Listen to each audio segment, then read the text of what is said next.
हम आपसे पूछें एक बात, तुम्हारे घर में धन बहुत है,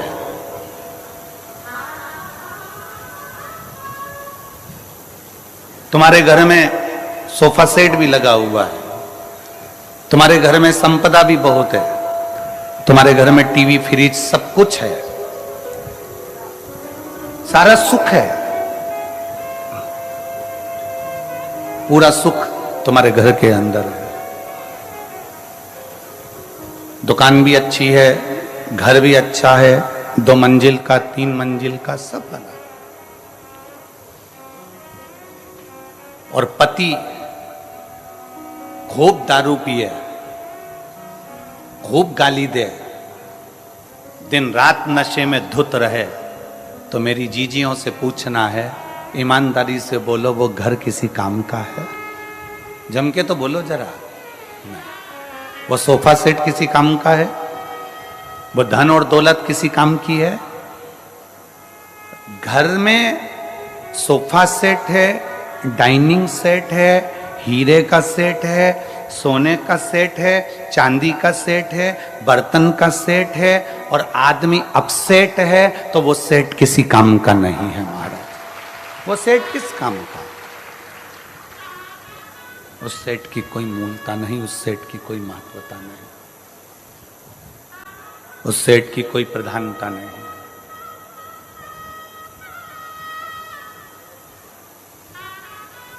पति नशे में धुत रहे, पति दिन रात नशे में तल्लीन रहे, पति दिन भर नशे में लगा रहे, पति 24 घंटे नशे में डूबा रहे या गलत कार्य करता रहे, तो वो धन किस काम का है? वो संपदा किस काम की है? वो पैसा किस काम का है?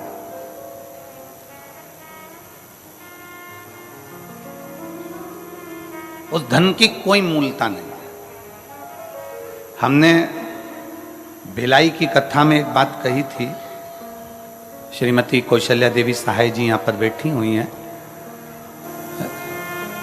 हमने भिलाई की कथा में एक बात कही थी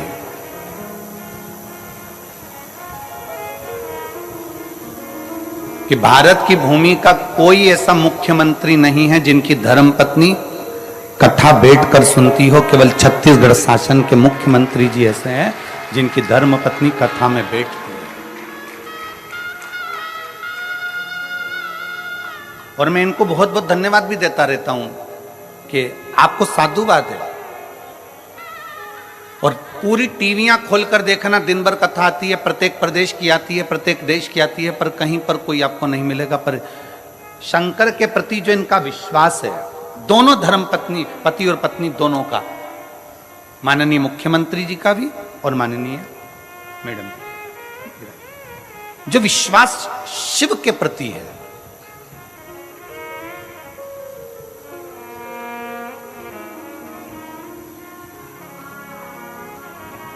और दुनिया के लोग अपनी अपनी जगह पर, आप लोग तो अखबार में पढ़े होंगे, आप लोगों ने तो टीवी पर भी देखा होगा कि कई लोगों ने 1 लोटे जल पर भी कमेंट्स कर दिया कि 1 लोटे जल से क्या होता है। छत्तीसगढ़ का एक एक बच्चा जानता है कि 1 लोटे जल से क्या होता है। आप भी अभी चिल्लाकर बोलोगे क्या होता है? सारी समस्या का हल होता है। इसलिए 1 लोटा जल चढ़ा चढ़ा के छत्तीसगढ़ वालों ने समस्या ही खत्म कर दी है।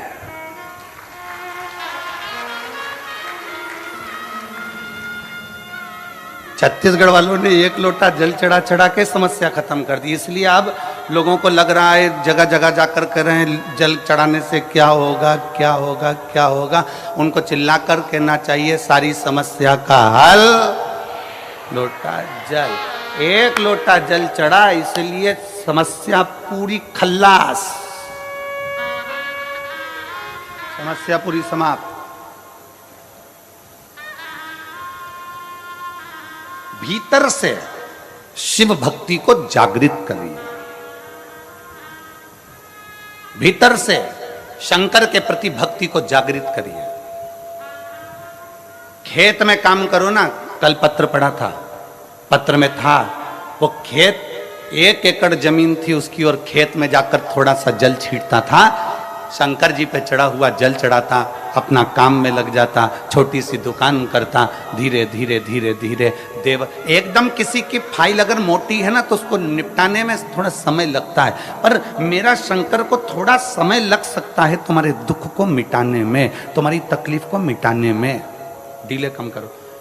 तुम्हारे दुख को मिटाने में, तुम्हारी तकलीफ को मिटाने में थोड़ा समय लग सकता है, थोड़ा समय लगेगा, पर धीरे धीरे धीरे धीरे वो दुख तुम्हारा, वो तकलीफ तुम्हारी, वो कष्ट तुम्हारा मिट ही जाए। धीरे धीरे वो तकलीफ, वो कष्ट, दुख तुम्हारा समाप्त होते चले जाए। चढ़ाते रहो, शिव के धाम जाते रहो, शंकर के मंदिर जाते रहो, शिव को 1 लोटा जल समर्पित करते रहो। क्या मिलेगा, कैसे मिलेगा, कब मिलेगा, ये वो जान सकता है, उसके सिवाय कोई नहीं जानेगा। वो क्या करेगा, कैसे करेगा, ये उसके ऊपर निर्भर करता है।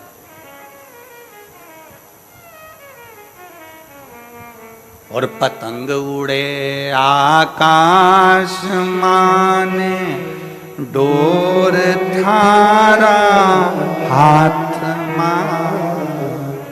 पतंग यदि आकाश में उड़ती है तो उड़ाने वाले के हाथ में उसकी डोर रहती है। किसके हाथ में रहती है?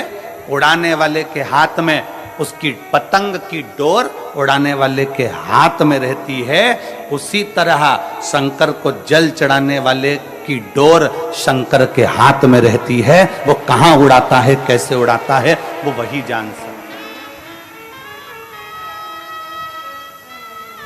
वो कैसे उड़ाएगा, क्या करेगा, कैसे उसको आगे बढ़ाना है, कैसे उसको अग्रण्यता लाना है, ये उसके ऊपर निर्भर करता है।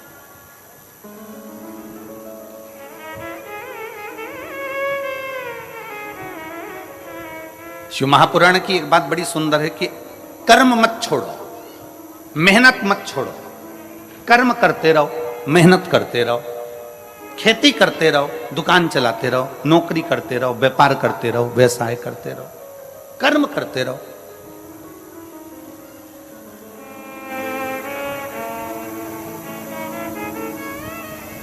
आज तक इस व्यासपीठ ने यह नहीं कहा कि तुम केवल शंकर जी के मंदिर में जाकर बैठ जाओ, अपना काम मत करो। बोला कभी? इस व्यासपीठ ने एक बात जरूर कही कि अपनी मेहनत करते रहना, अपना कर्म करते रहना, अपनी लगनता से काम करते रहना। खेत में जाओ, खलियान में जाओ, दुकान पर जाओ, मेहनत करो, सब कुछ करो, पर सबसे पहले अपने घर से निकलकर 1 लोटा जल भरकर शंकर जी का जो मंदिर पास में हो उसको ले जाकर चढ़ाओ। उसके बाद अपने काम में लग जाओ। क्यों? क्योंकि तुम जो काम करोगे, मेहनत करोगे, शंकर जी को 1 लोटा जल चढ़ाकर अगर करोगे तो शंकर तुम्हारी मेहनत को 4 चांद लगा देगा और उसका फल जरूर देगा। मेहनत करो, कर्म करो। ये व्यासपीठ कभी ऐसा नहीं कहती कि कर्म मत करो। भगवान शंकर ने अपने दोनों बेटों से कहा जो पृथ्वी की परिक्रमा कर कर आएगा उसको प्रथम गिनती में गिना जाएगा। अगर शंकर जी चाहते तो अपने बेटे को राज सिंहासन दे देते कि मैं कार्तिकेय को पृथ्वी का अधिपति बनाता हूं, मैं गणेश जी को पृथ्वी का अधिपति बनाता हूं। पर पहले भगवान शंकर पार्वती ने कर्म करवाया कि जाओ परिक्रमा कर कर आओ। पहले मेहनत करो, कर्म करो, और तुम मेहनत करोगे, कर्म करोगे तो सफलता मिलेगी ही, ये निश्चित है। सफलता मिलेगी। और कहीं का महाराज तुमको मिल जाए, कहीं का बाबा जोगी ऐसा मिल जाए कि तुम मेरे पास में आके बैठ जाना, तुम्हें कुछ नहीं करना पड़ेगा और तुम्हें सोने के हंडे मिल जाएंगे, तुम्हें सोने का घड़ा मिल जाएगा, तो सबसे पहले हमें बताना, हम भी चले जाएंगे। दुनिया का कोई महाराज अगर तुमसे कहता है कि मेरे पास आकर बैठ जाओ, दुनिया का कोई बाबा जोगी तुम्हारे पास आकर कह दे कि तुम मेरे पास में आकर बैठ जाओ, तुम्हारा दुख में काट दूंगा, तुम्हारा कष्ट में काट दूंगा, तुम्हारी तकलीफ में मिटा दूंगा, तो समझ लेना पक्का झूठ बोल रहा है। क्योंकि व्यक्ति को अपना कर्म जरूर करना पड़ता है, व्यक्ति को अपनी मेहनत जरूर करना पड़ता है।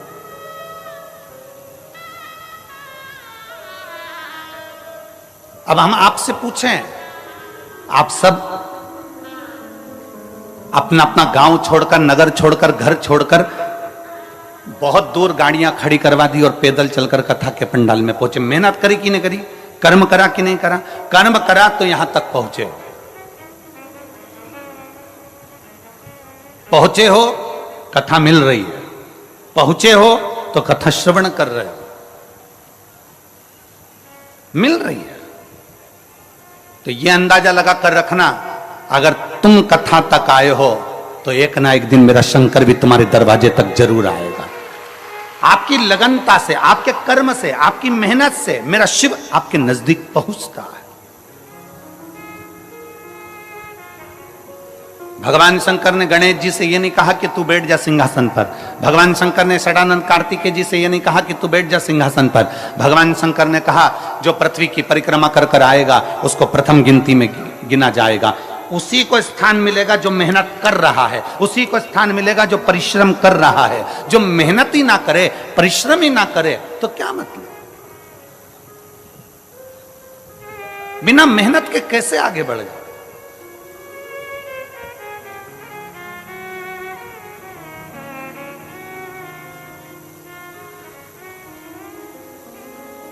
राजा विक्रमादित्य की एक कथा आती है।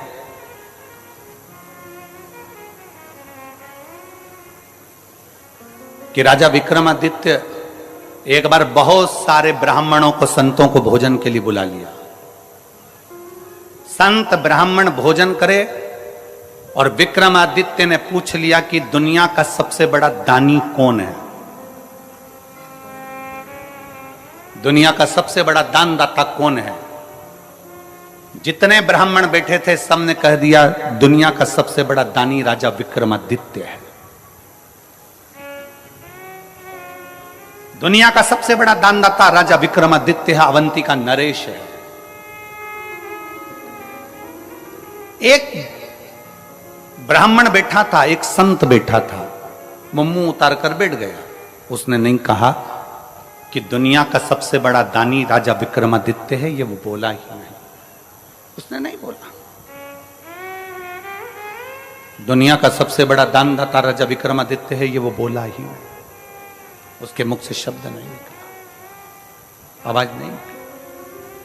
राजा विक्रमादित्य ने देखा कि ये बहुत देर से बैठा है, चुप होकर बैठा है, सबने बोला पर ये नहीं बोला है, इसका मुख उतरा हुआ है, इसका चेहरा उतरा हुआ है, जरा मैं इससे पूछूंगा जरूर, इसके मन में कुछ चल रहा है। राजा विक्रमादित्य ने उसको बुलाया और बुलाकर पूछा, क्यों ब्राह्मण देवता, सबने कहा कि दुनिया का सबसे बड़ा दानवीर राजा विक्रमादित्य है, पर आपने नहीं बोला, क्या बात है? आपके मन में कोई संशय है? आपके मन में कोई प्रश्न है? आपके मन में कोई बात है?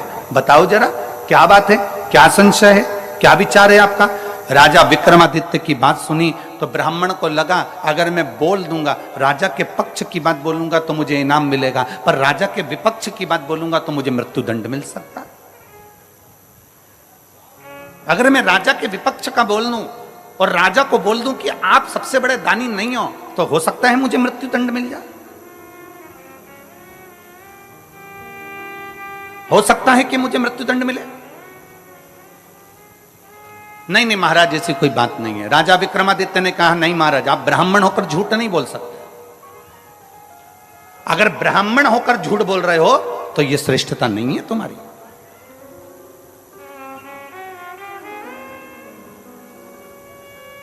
झूठ बोला था गौ माता ने भगवान राम जी के आगे, तो आज भी गौ माता का मुख झूठा कहा जाता है, इसलिए गौदान गाय की पूंछ पकड़कर किया जाता है। आप झूठ ना बोलिए, आप सत्य बोलने का प्रयास करिए। और गया क्षेत्र में एक बार झूठ बोला है ब्राह्मण देव ने कि सीता जी ने कोई पिंडदान नहीं किया है। मां जानकी जी का श्राप भी लगा है ब्राह्मण देवता। फाल्गु नदी ने झूठ बोला तो फाल्गु को भी श्राप लगा। आप झूठ ना कहिए, आप सत्य बोलिए। ब्राह्मण देवता ने मन में सोचा कि अंदर संकोच रखने से क्या फायदा। हमने अभी एक कथा में कहा था कि भोजन नहीं पचता है, भोजन नहीं पचता है तो बीमार कर देता है।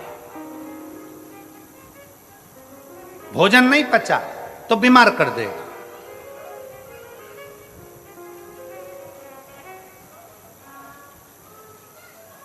यदि भोजन नहीं पचा तो हमको बीमार कर देगा, और किसी की बात नहीं पची तो चुगलखोर बना देती है। अगर बात नहीं पची और किसी ने कहा तुमसे ऐसा ऐसा ऐसा और बात नहीं पची ना, तो तुम 10 जगह जाकर कहोगे उसने तो मुझे ऐसा कहा था, उसने तो मुझे ऐसा बोल दिया था, उसने तो मुझे ऐसा कर दिया। चुगलखोर तुम्हें तुरंत बना देगा, एक चुटकी के अंदर चुगलखोर बना देगा अगर बात नहीं पची तो।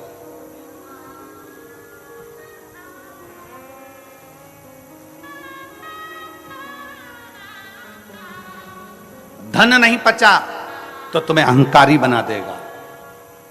अगर तुम्हारे पास में धन आना चालू करा, पैसा आना चालू हुआ, धन संपदा आना चालू हो गई, तुम्हें पद प्रतिष्ठा मिल गई, और तुम्हारे घर में अगर धन आने लगा तो धीरे धीरे अगर पचा नहीं वो तो तुम्हें अहंकारी बना देगा। अभिमान के शब्द निकलने लगेंगे, अभिमत्ता के शब्द निकलने लगेंगे, अहमता के शब्द निकलने लगेंगे,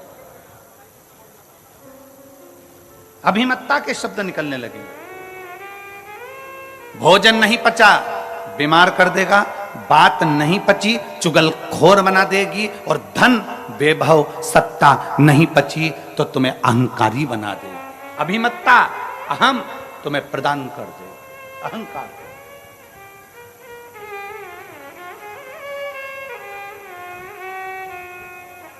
कई बार बड़े बड़े अगर कोई ऑफिसर हो जाते हैं और उनके घर के बच्चे अगर धन देख लेते हैं कि हमारे पिता के पास में कितना धन है, हमारे घर में कितना धन है, हमारे दादाजी के पास कितना धन है, हमारे दादा ये पद पर रहे, हमारे पिता ये पद पर रहे और उनके पास में इतना धन है, तो कई बार बच्चे चलते चलते रोडों पर भी किसी ना किसी से अपशब्द कहते हुए चले जाते हैं। तू मुझे जानता नहीं है, तू मुझे पहचानता नहीं है, मैं किस ऑफिसर का बेटा हूं, तूने मुझे देखा नहीं है, मैं कौन हूं, तो मुझे जानता नहीं है। मतलब धन पच नहीं रहा, धन पच नहीं रहा, इसलिए अहंकार हो गया है। बात पच नहीं रही इसलिए चुगलखोर बना दे रही है। भोजन पच नहीं रहा इसलिए बीमार बना दे रहा। बचना भी तो चाहिए।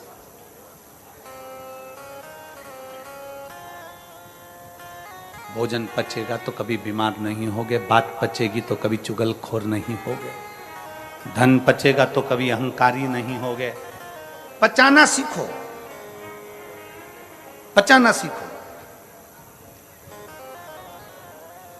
विक्रमादित्य जी के सामने राजा के सामने ब्राह्मण खड़ा, और ब्राह्मण ने पूछ रहे हैं, राजा विक्रमादित्य पूछ रहे हैं तुम्हारे मन में कोई बात है, जल्दी बोलो क्या बात है। इतने में उसने कहा सरकार मैं बोल तो दूंगा, महाराज मैं बता तो दूंगा, पर आप मुझ पर नाराज तो नहीं होगे। राजा विक्रमादित्य ने कहा मैं नाराज नहीं होऊंगा, तुम बताओ बात क्या है। राजा विक्रमादित्य के सामने ब्राह्मण ने कह दिया महाराज तुम कहते हो कि दुनिया के सबसे बड़े दानी कौन, सबने कहा कि राजा विक्रमादित्य दुनिया का सबसे बड़ा दानी है, पर मैं कहता हूं राजन समुद्र के उस पार एक चंद्रायन नाम का राजा रहता है, वो एक दिन में 1 लाख सोने की मुद्रा का दान करता है।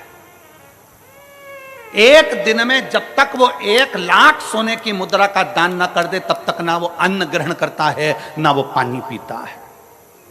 राजा विक्रमादित्य ने सोचा कि ये ब्राह्मण बोला। राजा विक्रमादित्य ने फूल की माला ब्राह्मण को पिनाई, कहा तुमने हिम्मत तो करी है।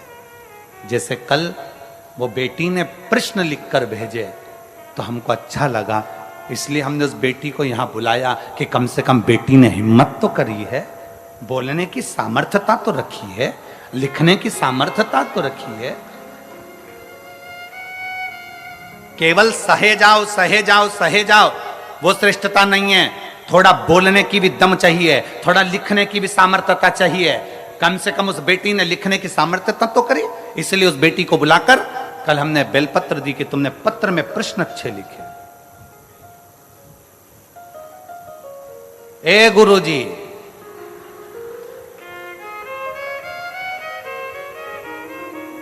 कम से कम उसने लिखने की सामर्थ्यता तो रखी, उसकी प्रसन्नता है, हमको बहुत बहुत प्रसन्नता है, उसके लिए बहुत साधुवाद है। ऐसी बेटियों के लिए तो तुमको ताली ठोकर बहुत जोरदार स्वागत करना चाहिए कि उनकी प्रसन्नता है, आपके मन का बल तो सामने प्रकट हुआ।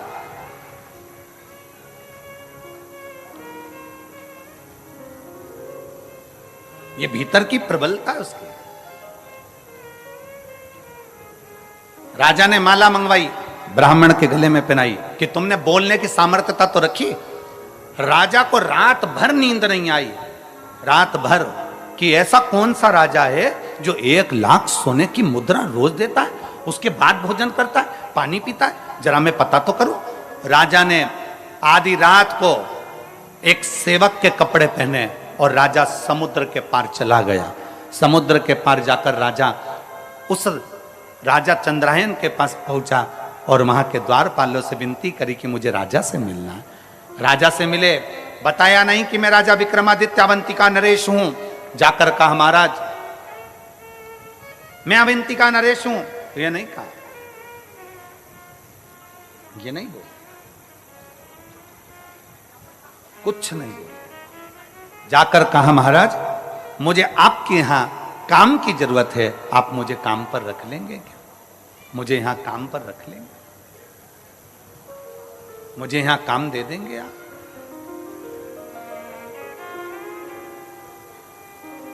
आप मुझे काम प्रदान कर देंगे? राजा चंद्रायन ने पूछा तुम क्या काम कर सकते हो, बताओ, क्या काम करोगे तुम, वो बताओ। विक्रमादित्य ने कहा, राजा विक्रमादित्य एक सेवक के वेश में खड़े होकर कहते हैं महाराज जो कोई नहीं कर सकता वो काम में कर सकता, जो कोई ना कर सके। क्योंकि राजा विक्रमादित्य काम इसलिए कर सकता है, जो कोई नहीं कर सकता वो राजा विक्रमादित्य इसलिए कर सकता है क्योंकि राजा विक्रमादित्य के पास में बेताल था। बेताल को बोल देता तो सब काम हो जाता। तो उसको मालूम है कि जो कोई ना कर पाए वो राजा विक्रमादित्य कर पाए। ठीक है, राजा चंद्रायन को प्रसन्नता हो गई कि ऐसा सेवक मुझे मिल गया। द्वारपाल लगा दिया, उसको दरवाजे पर खड़ा कर दिया। राजा विक्रमादित्य दरवाजे पर खड़े थे। सुबह सुबह ब्रह्म मुहूर्त में राजा चंद्रायन उठते और उठकर नहाने के लिए समुद्र पर जाते। समुद्र में नहाकर एक देवी के मंदिर में जाते। देवी के मंदिर में जाकर प्रणाम करते मां को, और प्रणाम करने के बाद एक खोलता हुआ तेल, उकलते हुए तेल में राजा चंद्रायन उसके अंदर तेल में बैठ जाते। बैठते बैठते तेल में राजा चंद्रायन का पूरा शरीर जल जाता, पूरा शरीर पक जाता। तब कई योगिनियां आती उस देवी के मंदिर से, कई योगिनियां आकर उसको नोच नोच कर खाती, और खाते ही राजा चंद्रायन के ऊपर देवी मां उसी समय पर बाहर निकलती मंदिर से, हाथ में जल लेकर राजा चंद्रायन पर छींटती, और राजा चंद्रायन वापिस जीवित हो जाता, और देवी उसको 1 लाख सोने की मुद्रा दे देती, और राजा वो सोने की मुद्रा ले जाकर दान दे देता। विक्रमादित्य ने ये देख लिया। राजा विक्रमादित्य ने ये देखा, राजा विक्रमादित्य ने ये जाना कि ये देवी के मंदिर में आता है, वो पानी में उकलता, तेल में उकलता है, उकलने के बाद देवी जी इसको 1 लाख सोने की मुद्रा दे देती है। अब राजा विक्रमादित्य ने विचार करा, बस देखना था कि मुद्रा आती कहां से। राजा विक्रमादित्य सुबह दूसरे दिन खुद पहुंच गया। राजा उठकर जाता, उससे पहले विक्रमादित्य गया। विक्रमादित्य जाते से ही स्नान करा, देवी को प्रणाम करा, खोलते तेल में खुद बैठ गया। उसका शरीर जला, जलने के बाद देवी प्रकट हुई। देवी ने प्रकट होकर जल छीटा, विक्रमादित्य जीवित हो गया। जीवित हुआ, देवी ने 1 लाख सोने की मुद्रा राजा विक्रमादित्य को देना चाहिए। राजा विक्रमादित्य ने कहा मां मुझे ये सोने की मुद्रा नहीं चाहिए। राजा फिर गया, नहाया, नहा के फिर खोलते तेल में कूद गया, वापिस कूदा, देवी ने फिर जीवित कर दिया। देवी जी ने फिर सोने की मुद्रा दी 1 लाख। राजा ने कहा मुझे सोने की मुद्रा नहीं चाहिए। फिर गया, फिर नहाया, फिर कूद गया खोलते हुए तेल में। 7 बार राजा विक्रमादित्य खोलते हुए तेल में बार बार गिर रहा था। 7 बार राजा विक्रमादित्य खोलते हुए तेल में जा रहा था। आखिरी में जब खोलते तेल में जाने लगा 8वीं बार, तब देवी ने उसका हाथ पकड़ लिया। अरे विक्रमादित्य तुझे चाहिए क्या, वो तो बोल। राजा विक्रमादित्य ने कहा मां तू मुझ पर दया करती है ना, तो जिस थैली में से तू 1 लाख मुद्रा रोज देती है वो थैली मुझे दे दे मां, वो थैली मुझे दे। जिस 1,00,000 मुद्रा तू जिस थैली में से रोज देती है वो थैली मुझे दे दे। राजा विक्रमादित्य के हाथ में जगत जननी दुर्गा भवानी ने थैली दे दी। उसी समय मंदिर गायब हो गया, उसी समय मंदिर समुद्र में डूब गया, उसी समय पर सारी वो कड़ाव तेल का चले गया। इतनी देर में राजा विक्रमादित्य तो चले गए, इतने में चंद्रायन राजा आए। चंद्रायन राजा ने देखा क्या तो देवी का मंदिर ही नहीं है, समुद्र में चले गया, ना तो कोई खोलता हुआ तेल है ना कुछ है। राजा चंद्रायन घर पहुंचे और उनकी आंख में जल पड़ा था। पलंग पर सो गए, बीमार पड़ गए, चिंता में पड़ गए, मेरा नियम टूट जाएगा। मैं 1,00,000 सोने की मुद्रा दान करता था, मेरा पूरा की पूरा नियम आज समाप्त हो जाएगा। 1,00,000 सोने की मुद्रा दान करता था, आज मेरा पूरा नियम समाप्त हो जाएगा। पूरा क्या करूं मैं, क्या करूं, क्या करा जाए, कैसे करा जाए। बीमार पड़ा राजा, राजा बीमार, पूरे नगर में सूचना हो गई, पूरे नगर में, और पूरे नगर में जब सूचना हुई, पूरे नगर में जब सूचना हुई, सारे नगर में सूचना पहुंच गई। और पूरे नगर में जब सूचना पहुंची, सूचना होने पर मालूम पड़ा कि राजा बीमार पड़ गया। विक्रमादित्य राजा के पास में पहुंचे और राजा विक्रमादित्य ने कहा, महाराज आप बीमार क्यों पड़े हो। राजा चंद्रायन ने अपनी पूरी बात बता दी।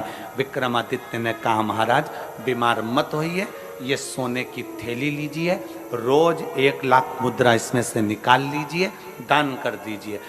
राजा चंद्रायन ने पूछा विक्रमादित्य से, तुम्हारे पास ये थैली कैसे आ गई। महाराज जब आप मुझे सुबह अपने साथ लेकर गए, मैं दरवाजे पर खड़ा था, मैंने देखा आप खोलते हुए तेल में उकल रहे थे, चीख रहे थे, आपका दर्द मुझसे सहन नहीं हुआ, इसलिए देवी माँ की आराधना कर कर वो थैली में आपके लिए लेकर आ गया। ये लो थैली आपके पास में रखिए। वो थैली में आपके लिए लेकर आ गया, ये थैली आपके पास रखिए। ब्राह्मण को सूचना मिली कि राजा चंद्रायन को सोना उगलने वाली थैली विक्रमादित्य दिया है। तब राजा के दरबार में आकर ब्राह्मण चिल्लाकर बोला कि राजा विक्रमादित्य जैसा दानी दुनिया में कोई नहीं हो सकता। अगर वो थैली धमतरी वालों तुम्हें मिल जाती तो संसार के किसी व्यक्ति को वो सोना उगलने वाली, सोना देने वाली, 1,00,000 स्वर्ण मुद्रा देने वाली थैली संसार के किसी व्यक्ति को मिल जाती तो कोई उस चंद्रायन राजा को नहीं देता, स्वयं दान करता, स्वयं करता। पर विक्रमादित्य वो दानी थे जो दूसरे का दुख देखा नहीं जाता था। उनको उकलते हुए तेल में देखा, उनको तड़पते हुए देखा, तो राजा विक्रमादित्य ने सोचा ये रोज तेल में उकलेगा, इसलिए मुझे ये देखा नहीं जाएगा, तो सोने की थैली दे दी। अब मत उकलना, ये सोने की मुद्रा तुम दान करते रहो, ये सोने की मुद्रा तुम देते रहो, ये सोने की मुद्रा तुम प्रदान करते रहो। दानी वो नहीं है जो बहुत सारा धन दे दे, दानी वो नहीं है जो किसी को वस्त्र दे दे, दानी वो नहीं है जिस किसी को पूंजी दे दे, दानी वो नहीं है जो किसी को स्वर्ण दे दे, दानी वो नहीं है जो बहुत सारा धन दौलत संपदा दे दे। दानी वो है जो दूसरे का चेहरा देखकर पहचान जाए कि इसके दिल में दर्द क्या है, इसको तकलीफ क्या है, इसको कष्ट क्या है, इसके अंदर इतना दर्द क्यों छुपा हुआ है, ये रोता क्यों है, क्यों इसकी आंख में आंसू है। दुनिया का सबसे बड़ा दान, अगर संसार का कोई दान सबसे बड़ा है तो वो प्रेम का दान है। आप किसी के दुख में शामिल हो जाएं, आप किसी के तकलीफ में शामिल हो जाएं, आप किसी के कष्ट को थोड़ा कम कर दीजिए, किसी के यहाँ जाकर उसके दुख को कम कर दीजिए, किसी के कष्ट को कम कर दीजिए, तो दुनिया के दानी कहलाओगे। इसलिए शंकर भगवान को ओघड़ दानी कहा जाता है। शिव जी को ओघड़ दानी इसलिए कहते हैं क्योंकि मेरा भोलेनाथ एक लोटा जल चढ़ाने वाले का दुख नहीं देख सकता, उसका दुख तुरंत काट देता है, इसलिए उसको ओघड़ दानी कहते हैं। मेरे शंकर भगवान को ओघड़दानी इसलिए कहा जाता है क्योंकि वे दूसरे का दुख नहीं देख सकते, दूसरे की तकलीफ नहीं देख सकते, दूसरे का दर्द नहीं देख सकते। जो शंकर जी के मंदिर में गया, गरीब है, अमीर है, जैसा है, शिव को एक लोटा जल चढ़ाता है तो उसके दुख को वो काट देता है, उसके दर्द को वो मिटा देता है।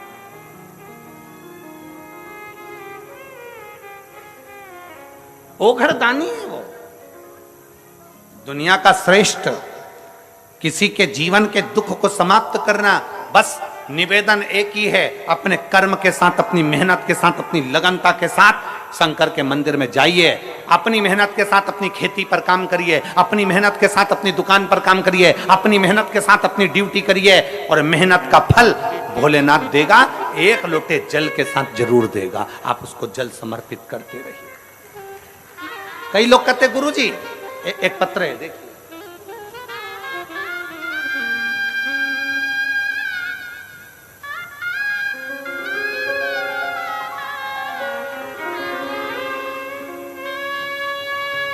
मैं नेहा मुकेश शुक्ला, निवास ग्राम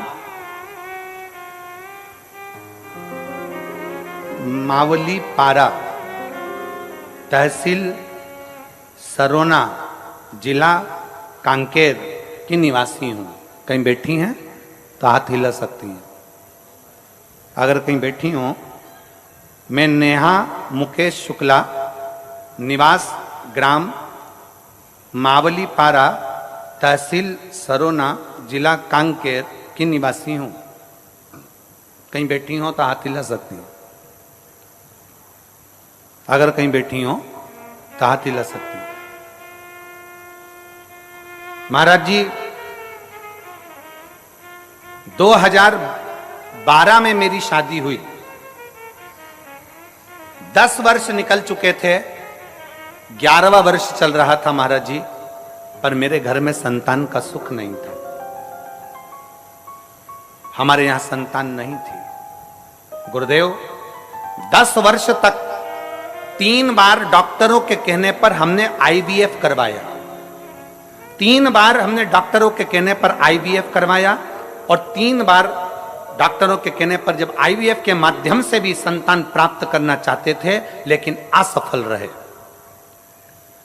आपके कथा शिव महापुराण टीवी के माध्यम से सुनना, जिसमें आप हमेशा पशुपतिनाथ और सफेद आंकड़े की जड़ का जिक्र किया करते हैं। मैंने फिर आपके कहने पर पशुपतिनाथ का उपवास किया और सफेद आंकड़े को अपने कमर में बांधा।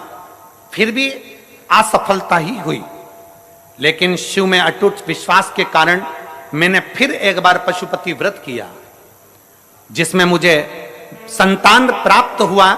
मैं बाबा को यहां धन्यवाद देने के लिए आई हूं गुरुदेव, कि दुनिया का कोई व्यक्ति नहीं कर पाता जो देवाधिदेव महादेव कर जाता है। गुरुदेव, मैं नेहा मुकेश शुक्ला आज आपको प्रणाम करने और बाबा भोलेनाथ को नमन करने के लिए आई हूं, कि मेरे बाबा ने 4/7/2023 को मेरे भोलेनाथ की कृपा से, जब मैंने 3 बार IVF करवाया, वो सफल नहीं हुआ, कोई इलाज सफल नहीं हुआ, जब 1 लोटा जल और आंकड़े की जड़ से 4/7/2023 को मेरे घर में बेटे ने जन्म लिया, जिसका नाम मैंने शिवांश रखा है। मैं बाबा को यहाँ धन्यवाद देने के लिए आई हूँ। कहीं बैठी हो और अगर अपने बेटे को लेकर आई हो तो व्यासपीठ पर आ सकती हैं एक बेलपत्र लेने के लिए।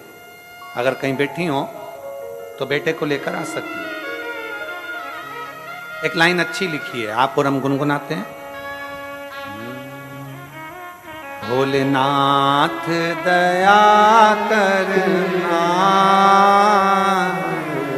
मैं तेरे भरोसे हूँ। शंभुनाथ दया करना, मैं तेरे भरोसे हूँ। ना घर के भरोसे हूँ, ना परिवार के भरोसे हूँ। आप भी बोलिए, ना घर के भरोसे हूँ, ना परिवार के भरोसे हूँ। मेरे बाबा दया करना, मैं तेरे भरोसे भोले बाबा दया करना, मैं तेरे भरोसे। आप उस पर आश्रित हो जाओ, और जब हम उस परमात्मा पर आश्रित हो जाते हैं तो वो परमात्मा हमें मिलता जरूर है। जब हम परमात्मा पर आश्रित हो जाते हैं तो परमात्मा सुनता जरूर है। जब हम परमात्मा पर आश्रित हो जाते हैं तो परमात्मा कृपा करता जरूर है। जब हम परमात्मा पर आश्रित हो जाते हैं तो वो परमात्मा हमारे साथ कदम से कदम मिलाकर चलता जरूर है, जरूर चलता है, कार्य करता जरूर है। और शंभु शरणे पड़ी मांगो घड़ी रे, दुख का दया करी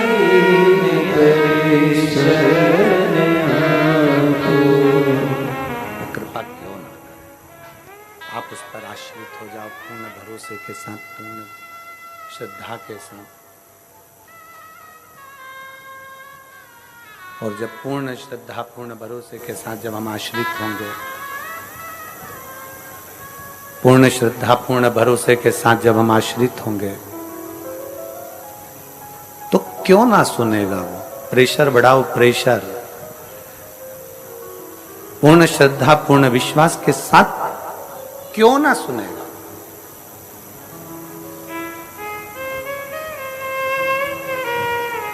एक विश्वास अपने भीतर जागृत करिए, एक भरोसा अपने भीतर जागृत करिए, एक दृढ़ता अपने भीतर जागृत करिए। कर्म करने में पीछे ना हटिए, मेहनत करने में पीछे ना हटिए।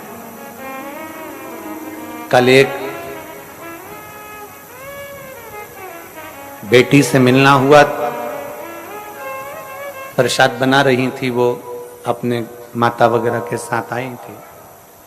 हमने पूछा, पढ़ाई कर रही हो गुरुदेव?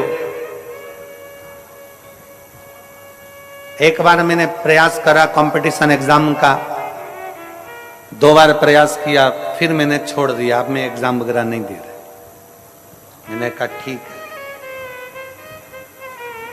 हमने कहा चाय पीती हो? वो हंसकर बोली कि गुरुजी ऐसी बात पूछ रहे हो, चाय नहीं पीते क्या हम? हमने कहा चाय पीती हो? कहा? हमने कहा एक आध बार तुम्हारी जीवान जली है? कहा गुरुजी एक आध बार, कम से कम कई बार हमारी जीवान जल गई चाय से। तो हमने कहा चाय पीना छोड़ दी? तो क्या कोई चाय पीना छोड़ते हैं क्या? हमने कहा जब चाय से जीवान जल रही है तो भी तुम चाय पी रहे हो, तो एक आध 2 बार अगर कंपटीशन एग्जाम में फेल भी हो गए तो फिर मेहनत करो, एक दिन सफलता तुम्हारे हाथ लगेगी जरूर।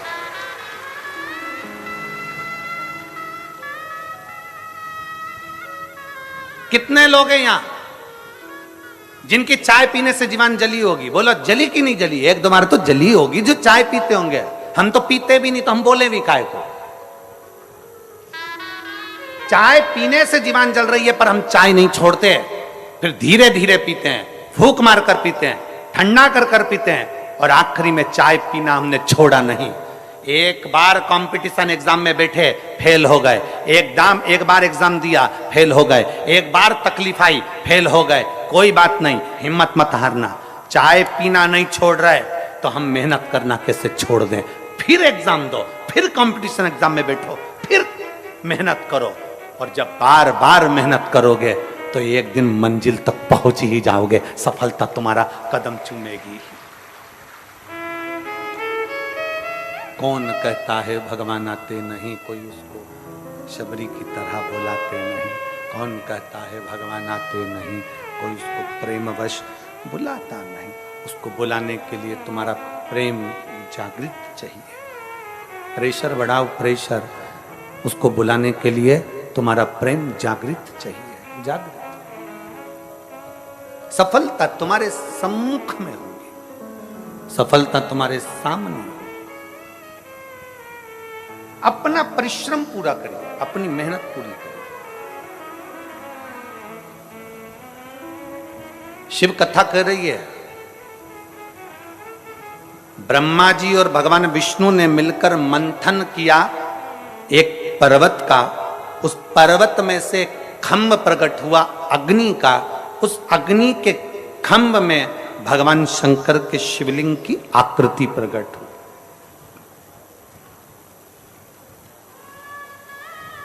ब्रह्मा जी उस शिवलिंग का शीश देखने जा रहे हैं।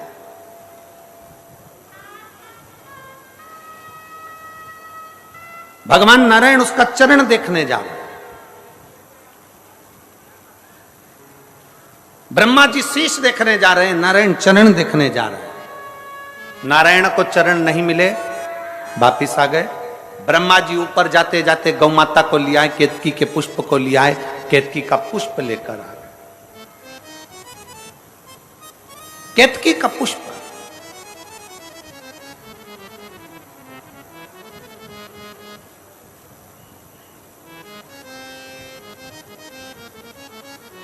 जिस केतकी के पुष्प को सबसे ज्यादा अहंकार था,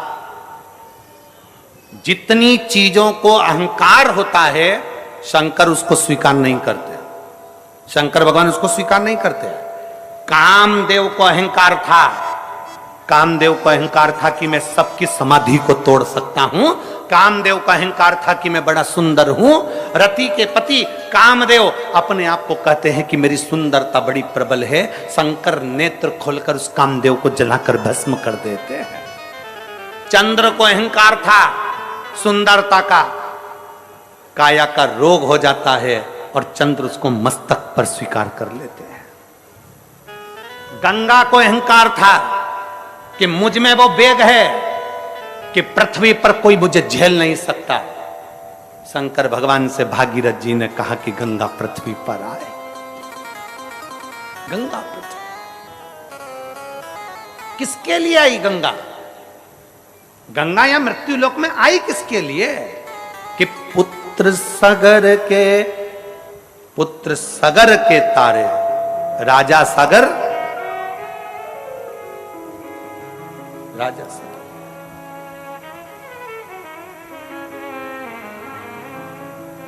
राजा सगर की दो धर्म पत्नी, एक पत्नी से एक पुत्र और दूसरी पत्नी से 60,000 पुत्र। राजा सगर ने अश्वमेध यज्ञ रखा। अश्वमेध यज्ञ जब पूर्ण होता है तो पूरा ब्रह्मांड उसी का हो जाता है। इंद्र को लगा ये राजा सगर इंद्र के सिंहासन पर भी आक्रमण कर लेगा तो इसका यज्ञ खंडित करना है। यज्ञ खंडित हो।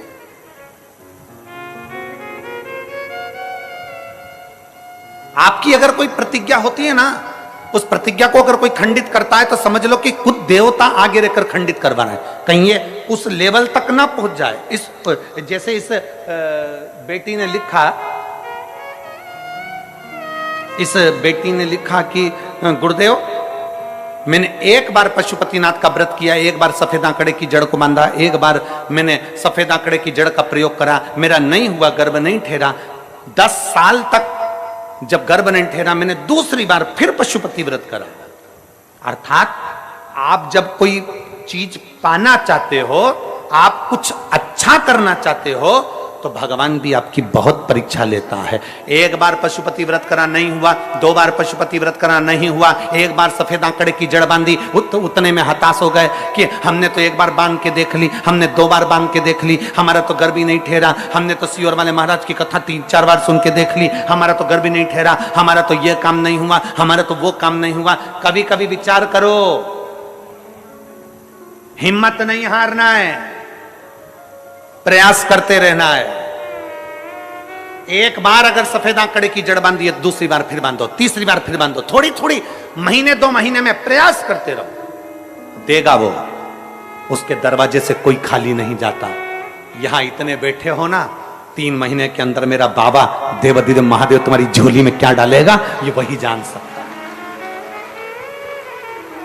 क्या प्रदान करेगा? ये उसके ऊपर निर्भर करता है। एक पत्र देखिए,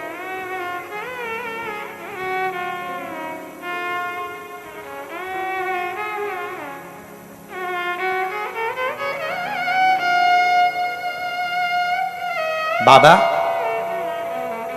मेरा नाम लक्ष्मी यादव है, पति श्री कन्हैया यादव, ग्राम देव डोंगर दुधावा,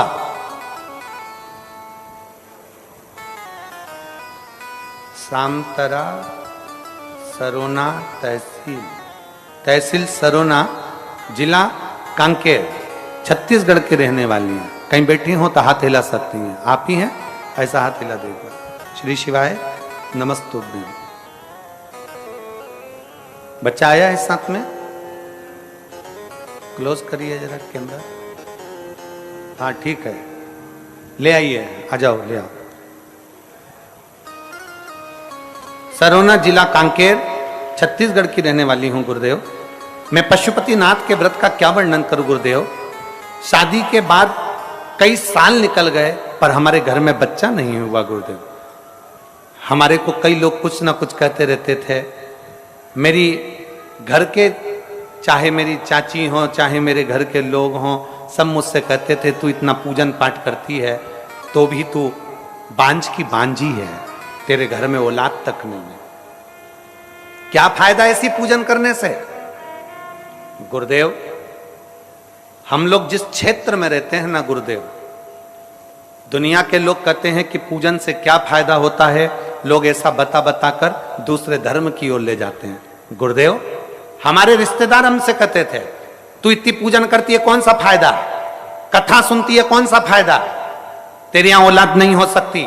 कई साल निकल गए थे गुरुदेव, तब सारे रिश्तेदार ताना देते थे पूजन करना छोड़ दे, भगवान को भजना छोड़ दे।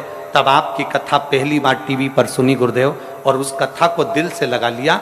तब से मैंने विचार कर लिया कि मेरा बाबा अब तो सुनेगा जरूर। आसन लगा के टीवी के सामने कथा सुनती, बाबा से प्रार्थना करती, सफेद आंकड़े की जड़ का प्रयोग किया, पशुपतिनाथ का व्रत किया, और 3 महीने में मेरा गर्भ ठहर गया और बाबा की कृपा से मेरे को संतान की प्राप्ति हो गई। मैं बाबा को यहाँ धन्यवाद देने के लिए आई हूं। श्री शिवाय नमस्तु। मैं शिव को प्रणाम करने के लिए, बाबा को नमन करने के लिए, एक विश्वास। ये दुनिया के लोग कहेंगे शंकर को जल चढ़ाने से कुछ नहीं होने वाला, ये दुनिया के लोग कहेंगे शंकर को जल चढ़ाने से कुछ नहीं होगा, पर मेरा निवेदन है ये जितने पत्र यहां रखे हैं ना, इन पत्रों को जरा एक आध बार दिल से पढ़ना, मालूम पड़ेगा। आ जाओ बेटा।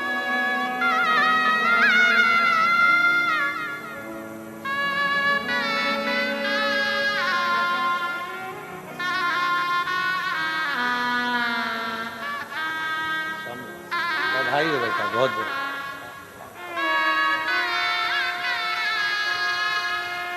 शंभू शंभू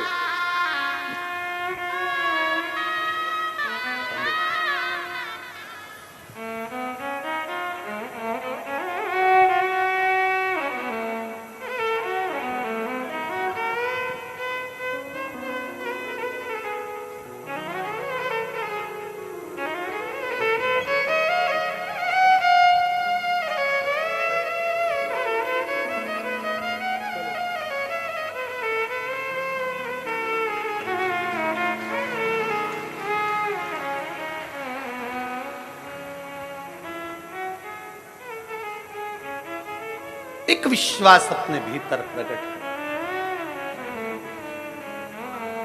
पत्र में उसने लिखा कि रिश्तेदार कहते हैं पूजन करना छोड़ दो, रिश्तेदार कहते हैं मंदिर जाना छोड़ दो, क्यों जाते? हमारा निवेदन है संपूर्ण इस वनवासी क्षेत्र के, धमतरी जिले के संपूर्ण क्षेत्रवासियों से निवेदन है, जो शंकर के मंदिर जाता रहता है, शंकर के शिवलिंग पर 1 लोटा जल चढ़ाता रहता है, एक ना एक दिन बाबा उसका हाथ पकड़कर उसको मंजिल तक पहुंचा जरूर देगा।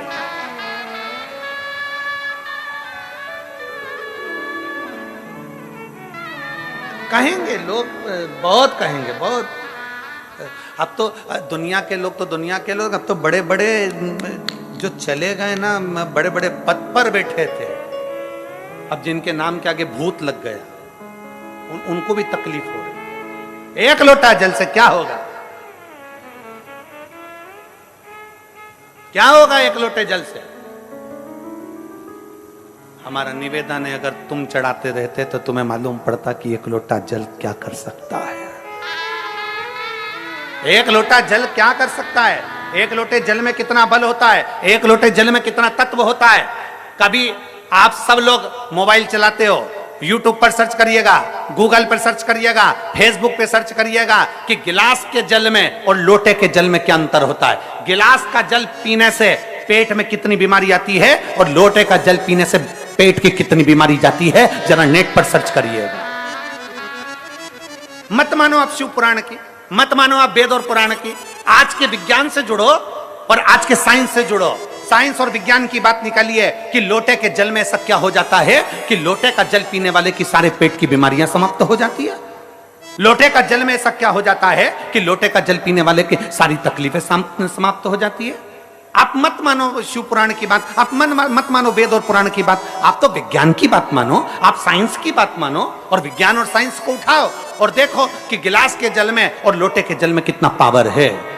गिलास के जल में 0 बराबर का पावर होता है और लोटे के जल का जब हम शंकर को चढ़ाकर उसका आचमन करते हैं, जब लोटे का जल पीते हैं तो शरीर के जितने रोग हैं वो धीरे धीरे अपने आप समाप्त होना चालू हो जाते हैं, अपने आप।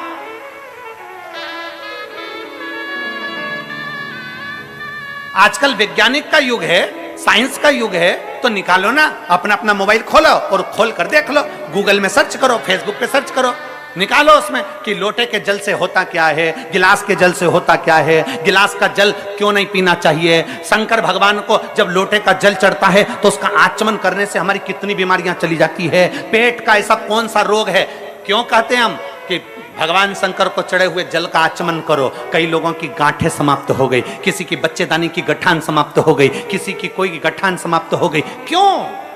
कल के पत्र में एक प्रश्न था,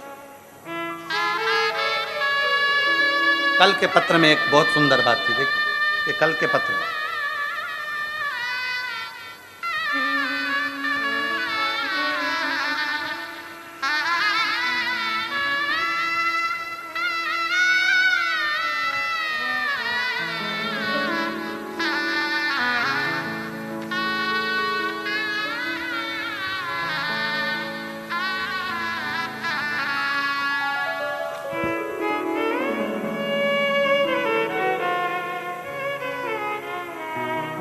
मैं पवन सिंह पुत्र स्वर्गीय श्री जीवन सिंह निवासी भोजगढ़ गुणा झुंझुनू, मैं राजस्थान की निवासी हूँ और राजस्थान से यहाँ कथा सुनने आई हूँ। कहीं बैठी हो तो हाथ हिलाइए। झुंझुनू राजस्थान से आई हैं।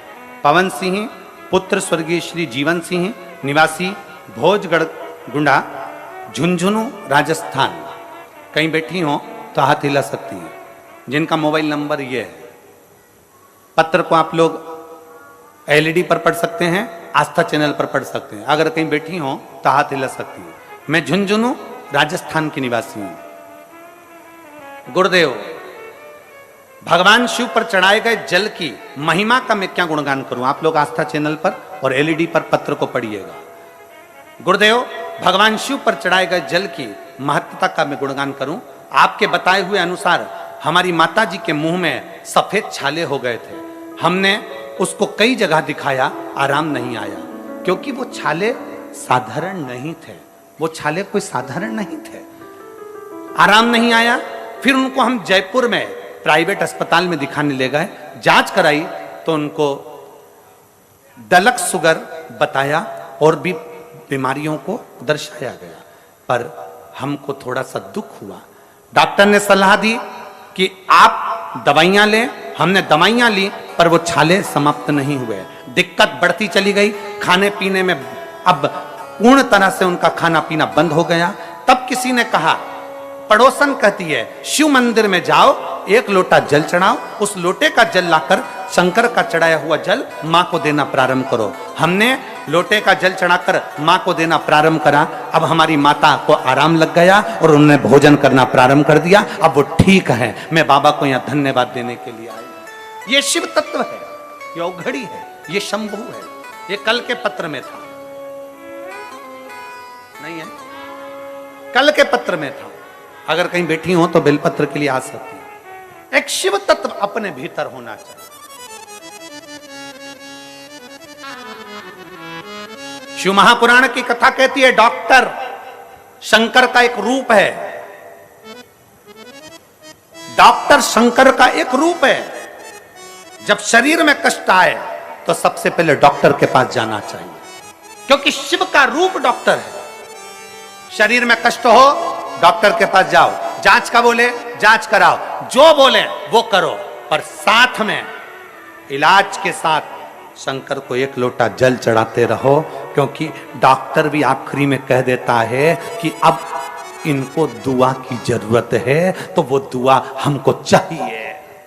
डॉक्टर भी आखिरी में कह देता है कि अब मेरे हाथ में नहीं, अब उसके हाथ में है। मतलब डॉक्टर के साथ एक डॉक्टर और है। जब वो ऑपरेशन करने जाता है तो साइन करवा लेता है, सिग्नेचर करवा लेता है कि मेरी जवाबदारी नहीं है, सिग्नेचर जिसने करा है उसकी जवाबदारी है। ऑपरेशन में जाने से पहले कोई डॉक्टर ऐसा नहीं कि सीधे ऑपरेशन थिएटर में ले जाए, सिग्नेचर करवाता है पहले कि आप जवाबदारी तुम्हारी है।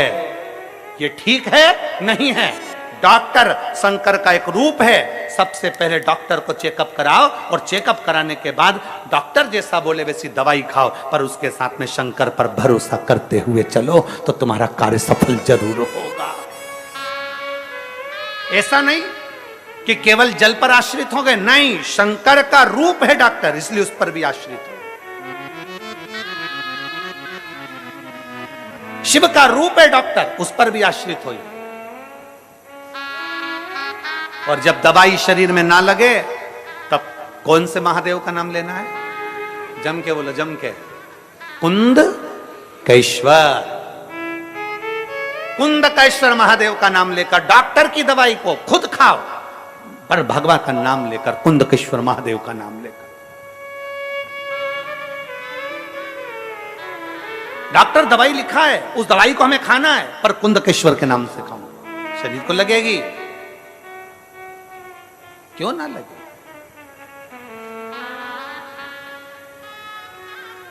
और जब हम उस पर आश्रित हो जाते हैं, इसीलिए शास्त्र कहता है, शिव तत्व कहता है, भगवान शंकर की कथा कि कोई किसी में मगन, कोई किसी में मगन, सब दुख काटो वेश मंगलकारी, वेश मंगलकारी, शमशान निवासी हमारा, शमशान निवासी हमारा, ओ भोला सब दुख काटो, ओ भोला सब दुख काटो। भगवान देवदेव महादेव का चरित्र कह रहा है। शिव महापुराण की कथा वर्णन करती है, भगवान शंकर का पवित्र चरित्र कहता है, शिव तत्व कहता है, भगवान की पवित्र कथा वर्णन कर रही है।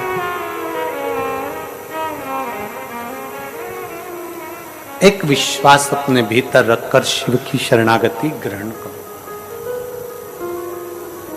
ब्रह्मा जी शिवलिंग का शीश देखने के लिए जाते हैं और भगवान नारायण शिवलिंग का चरण देखने के लिए जाते हैं। नारायण भगवान को चरण नहीं मिलता है, आकर कह देते हैं कि मुझे चरण नहीं मिला।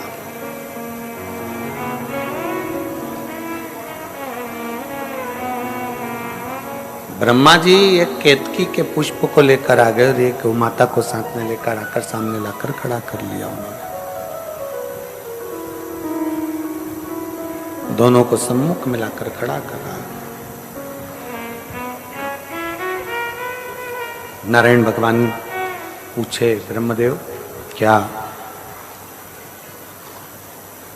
आपको भगवान शंकर के शीश का दर्शन हुआ है? रिटर्न बढ़ाओ, रिटर्न। भगवान शंकर के शीश का दर्शन हुआ है? नहीं।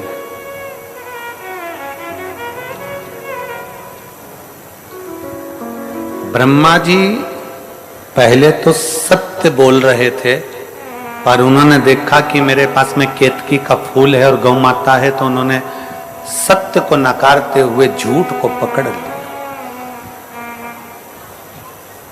सत्य को नकारा, झूठ को पकड़ा।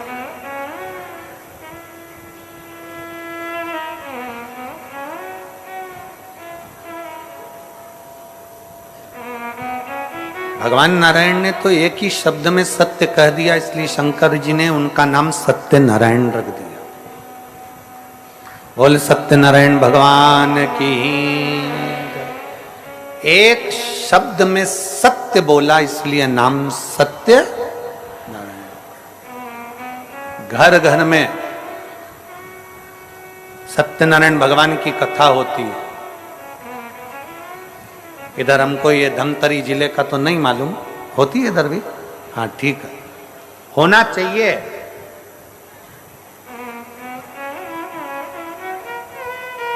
घर घर में सत्यनारायण भगवान की कथा होती है। उसका कारण केवल इतना सा है कि तुम्हारी जिंदगी तुम कितनी भी कैसी भी जी रहे हो, पर अपनी जिंदगी में एक दिन ऐसा निकालो कि परमात्मा की चौखट पर जाकर सत्य बोलो, तो तुम भी सत्यनारायण पूजन के हकदार बन सको।